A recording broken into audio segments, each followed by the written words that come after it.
যে বাংলাদেশে সেনা প্রধান নিযুক্ত হয় দিল্লি থেকে।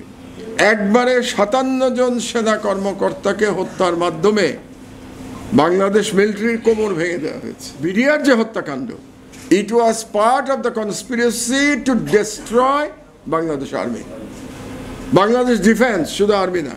কারণ ওই এক হত্যাকাণ্ডের মাধ্যমে বিডিআরকে ধ্বংস করা হয়েছে। নামই তো পাল্টে দিয়েছেন আপনারা, এটা তো বিজেপি করেছেন। সো বিডিআরকে as an institution you have destroyed BDR.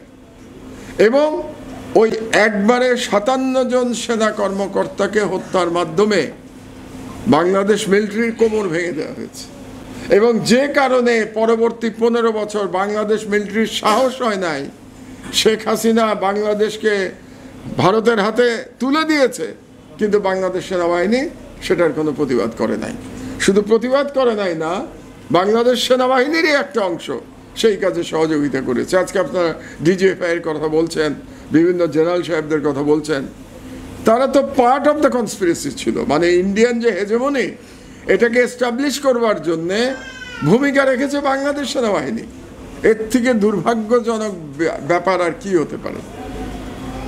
এবং আমরা তখন থেকেই শুনলাম যে বাংলাদেশ সেনাবাহিনীর মধ্যে রয়ের অনুপ্রবেশ ঘটেছে।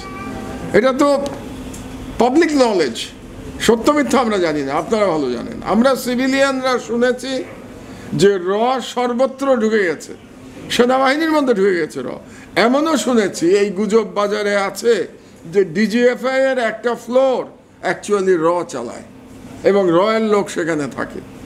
এটা তো সবাই, মানে it's open secret.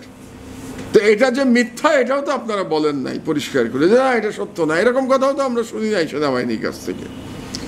General Suhrawardy, আপনাদেরই তো জেনারেল সরওয়ার্দী 9 ডিভিশনের চিফ ছিলেন, তিনি তো কনক সারওয়ারের সাথে পরিষ্কার বলেছেন যে বাংলাদেশে সেনা প্রধান নিযুক্ত হয় দিল্লি থেকে। দিল্লি যাকে মানে গ্রিন সিগন্যাল দেবে না, সে বাংলাদেশের আর্মি চিফ হতে পারবে না। এটা তো public statement of general Suhrawardy. তো এটা তো আমরা সবাই শুনেছি।